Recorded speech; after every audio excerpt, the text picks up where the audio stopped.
I'm kind of a half-time storyteller. I'm not a professional. I just tell short stories. Now, Charlie here used his license tonight to talk about people who are no longer with us. Whether he had a license from him or not, I don't know. But I'm going to talk about a couple of men who are no longer with us either. And we'll say I have a license. Now, these men were men for whom I had the greatest respect. And one of them especially, when he's attorney Donegal. The village of Burnfoot, there was a man, Mr. Barber, Jack. And now, Jack had a business where he repaired agricultural machinery and he sold radio sets and things like that.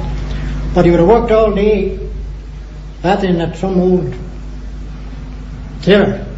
Whenever it came to night, if he thought the man hadn't very much to spare, the man would ask him, how much is that? I'll see you again.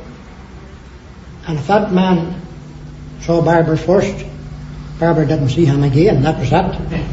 But anyway, that was the kind of a man he was. And he had the name of being a great man with a big diesel engine. Any big heavy diesel that wasn't doing right, if Barber heard her going, that was all he needed.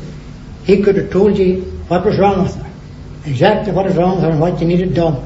And he had this, he was famous for this, but he also liked a jar when it came to night. And there was a school of them went down after the work was finished in the evening to drink in the kivers. And very often there was a great debate. And debates that take place in the pub very often end in stalemate. Very often. And this particular night, the debate was the book of Genesis versus Darwin's theory of evolution. Now, the second competitor in this debate was a Mr. Doherty. He was known as Manus Lightning. Now, there were quite a lot of people in here. There was a big debate, went on long after closing time, and it ended in stalemate, the same as usual. And Mr. Barber, he was all for the book of Genesis was fairy tale. No such thing, could never have happened. And Manus Lightning, that was blasphemy. The Bible's bound to be right, it's bound to be true. We never descended from apes. That couldn't be.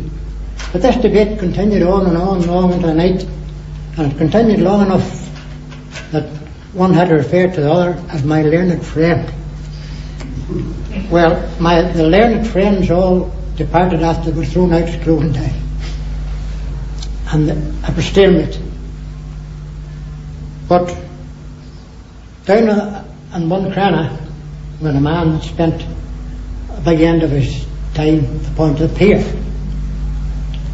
a man who had a very famous brother, but this particular man just spent his life at the point of the pier, and he watched everything. He watched all the boats coming up, and the day there was a boat coming up, he was there.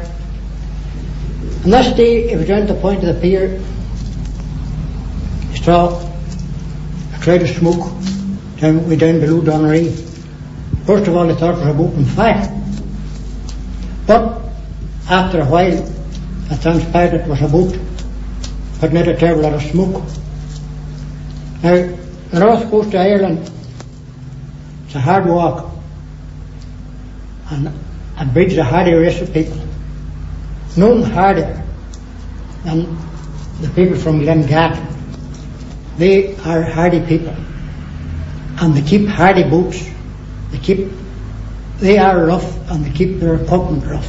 But instead of a Glengad man, that he could go out on a plank and come on with a box of fish. That's the kind of men they are.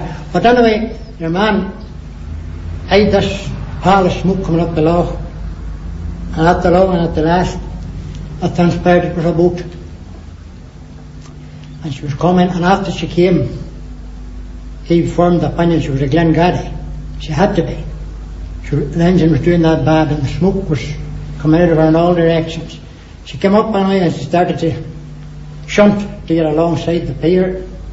A 6-cylinder engine, and sometimes she was going on 6, sometimes she was going on only 1, and sometimes she was going on 3. And whenever she was going on 1, there was a hell of a lot of smoke out of her.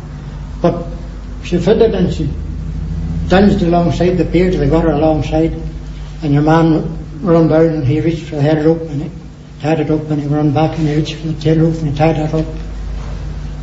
And the men who were on her would speak on him, and your man said, "Oh, but your engine's doing very bad." Aye, they said, "She's not doing well now, she's bad this long time." And they were black, and the boat was black, and even before she came alongside the pier, she had the pier black. But your man said, they're a man up the burn foot, and if he heard that engine running, he could tell you what was wrong with her. That's all he needs to do. Oh, well, they said, "Would there be any way of getting them aboard?" Aye, surely. Peter Donny is conducting the bus there, and he'll take up word to Burnfoot, and your man Barbara will come down and have a look at her. So, Barbara got the word anyway to come down to view this engine, and that's the kind of a man he was. Whatever he was working at, if there's anybody in trouble, he threw it there, and he heads to Buncrana. He went no distance till he met Manus, Lightning, and Manus, and went down to the town to deliver an oil engine for a Glengad. Will you go down for the run? Aye, I went down for the run. So the two boys heads down and walked down the pier. The tide was out in the house. Hulk was away down below the level of the pier. And the two boys walked down and they looked down, and this thing was, the run of the tide was going up and down like that there. They hadn't even got out a fender. She was going up and down like that there, and there were chips going out the side of her. The two boys looked over. They couldn't believe that there were people out afloat on that hulk. She was such in a bad state. And she was so black. She was so dirty. The two of them stood looking over. Nobody appeared from the hulk at all.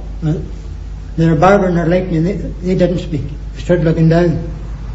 And at the finish up, a hatch was thrown back, and a head come up out of the hatch, and it was rough and it was black. The two boys looked at it. Lightning gave Barbara a poke with his elbow. "By Christ," he says, "Jarvin was right.